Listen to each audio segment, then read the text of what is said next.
Today I'm going to be doing a why I drive on this Golf R. It's a 2010 and it's a JDM car. So it has the bucket seats and it has a DSG gearbox. This car was never offered in North America without a manual transmission, so this makes it quite rare. We're going to find out all about the owner and why they drive this car.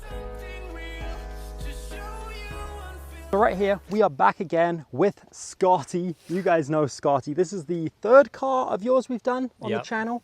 We just did the Cayenne GTS, which is down there, and now we're doing your JDM Golf. Yes, we are. So for those that don't know, what makes this car special? Because they did sell the Golf R here.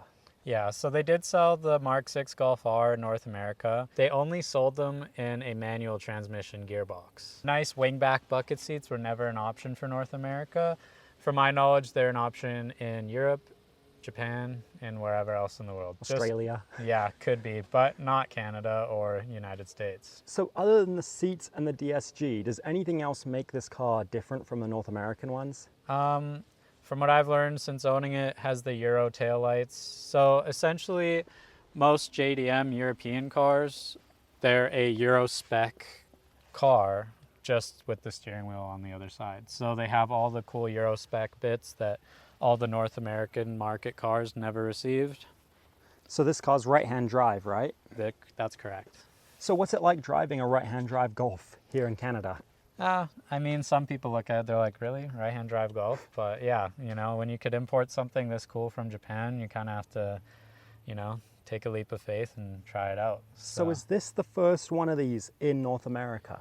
So from what I've been told, and you know, I'm quite well versed in these cars, I would like to think that this is probably the first one in Canada. So it just became legal to bring to Canada, and I think it was July. So, really? Yeah. So and we're in September like 5th right now. Exactly. And it's already here. Yeah. So came quick from Japan, which I'm happy about, and just enjoying it while we still can with this nice weather. But you're going to drive it in the winter? No? Yeah, so good thing about these Golf Rs, they come with 4-wheel drive system, which is great. So good all-weather car, and I think that's one feature that makes this car pretty special over, say, a GTI or whatever else there is. Yeah, so for those that don't know, what engine is in the Golf R and how much power does it make? So in this Mk6 generation, it has a 2-liter turbo engine coming from the Mk5 R32, the previous gen, has a 3.2 liter VR6 in it, and the DSG gearbox as well. You know, I thought I'd miss the sound. I had a lot of people tell me that I wouldn't like this car over the Mk5, but personally, I think it drives very similar to the Mk5, and you know, you lose that VR6 sound, but this stock exhaust with the 2-liter turbo has a very nice tone to it. So, yeah, you know, there's not much loss in between. And this car has sport mode suspension. It really stiffens up the car when you press the button, and I think that's a win. Yeah, and I mean, we're going to go for a ride later, so we'll hear it, we'll see what it drives like, you know, the sound of it. I have one question. You mentioned you had a Mk5 R32. Why did you decide to get rid of that and get the Mk6 R? So I've never been a golf guy, you know, like to me it just seems like a car that someone gets in high school, and you know, I've just never looked at them. But I took a limb on the Mk5 and I was like, I'll try this thing out, and honestly I fell in love with it. I was like, no way I love a Golf. But you know, it happened. And then I was like, I saw this was the next best thing to import and like just legal, so I was like, you know, I enjoyed the Mk5. I'll try out the Mk6 and see what it has to offer. So they never made an R32 Mk6? No. So when Mk6 hit, they dropped the R32 name, and that's when they started calling them a Golf R. Okay, and that's continued until the current one? Exactly, all the way up until the Mk8. So it's really good condition, only has 90,000 kilometers on it. It was very well taken care of in Japan, so that was kind of the biggest thing that I found with this car, because especially with these wingback bucket seats, the bolsters get really torn up because it's quite a big bolster for a daily driver. So whoever had this took really good care of it and was careful getting it out. So yeah, I'm very happy with that. So is your plan to daily drive this car, or was it more a weekend toy? It was more of a daily driver. So I have other cars that are manual and I can't drive in the winter. So I thought a DSG all-wheel drive hatchback was quite the perfect daily driver. Yeah, and what's it been like to get this car? How's the driving experience? I love it. I never really had this much fun in a car before. You know, boost hits, it's a really snappy power band, and it's just, especially paired with these nice Bridgestone Potenza tires, it really grips the corners, and it feels like just as good as some of my sports cars. So really? I'm very happy with it. You could really just throw it in a corner and it takes it. So yeah, because you have a 370Z Nismo V1 too. You have the Type RA Subi we did a video on, the Cayenne GTS, and you even got the Tommy Kyra GC8. Yeah. And this is your favorite car to drive. I mean, it has its place, you know, for like, if this was my only car, you know, it might get a little boring, but you know, having other cars that are manual in a bunch of different configurations, you know, can't go wrong for a daily driver. So do you think this might be peak golf? I don't know. I've heard good things about the Mk7 and the Mk8 Golf Rs, and I haven't driven one yet, so I can't really say anything about it.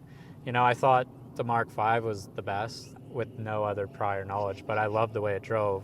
But I think this drives way better than a Mk5. Really? Why Yeah. is that? I just think it feels a little bit more refined, has a sport mode, so you could drive with the suspension soft or hard when you take a corner, so comfortability every day is quite nice. I think the transmission shifts a little bit quicker, and just the power band. It's more zippy. You don't have to rev out the power or the rev range to feel anything with the VR6. Yeah, so I'm just really happy with kind of everything. I haven't found a downside of this car yet. That's so. pretty crazy for you to say. I know. You know, I tell people, like, if I told you a year ago that I love the Golf, you know, I'd be lying, but they're just great cars. Yeah, I'm not gonna lie, I've never been a massive golf person either, but after seeing your experience with the R32, which unfortunately we didn't get to make a video on because you sold it, Yeah. but then now this, you know, maybe I can start to love them too. Yeah, honestly, if you take it for a drive and just, you know, have a little fun with it, I'm sure you'll see what I'm talking about. Well, let's get a start up, let's take it for a ride and see what you're talking about. Let's do it.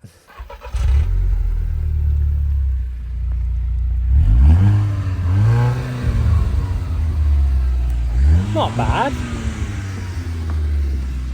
Not bad, pretty subtle. Yeah, for sure. A little bit of tone, and it's all you need for a daily driver. Now we are in the Golf R, and I have to say, it is kind of weird sitting on the wrong side of the car. For me. I would imagine, you know, it takes a little bit getting used to. I always feel weird when I'm in passenger. Yeah. Because I'm just used to driving, but obviously that's being here in Canada. Wow. Seems like it handles pretty good. Yeah, and we're only in comfort. We'll throw it in sport. So what does changing into sport mode do? Stiffen the suspension? Yeah, so this car has mag ride on it, so it just automatically stiffens it up. There's 3 different settings. There's comfort, normal, and sport, and you could definitely feel the road more in sport. So that's why I think it's a great option, because if you want to just be comfortable and throw it in automatic, you're basically driving a normal Golf. Yeah. And then the interior is pretty much the same, right? US versus the JDM? Yeah, essentially. Other than the seats, I think the steering wheel is the same. Paddle shifters, obviously the US cars don't have that, being manual. Yeah, and then right there you've got the DSG gearbox. So you really think the DSG is better than the manual? Me personally, like, I just think it's too quick of a transmission to not like. I think it has many benefits over the manual. I've driven a few manual European cars of this era, and I just feel like the feedback from the clutch and the gearbox is not there, like me being used to 90s Japanese cars where it's very raw feeling, which I could understand why they would have that feeling in a European car of this era, but I think personally, as a daily driver, I think you can't go wrong with the DSG. Yeah. Like, it's just as fun as a manual, so.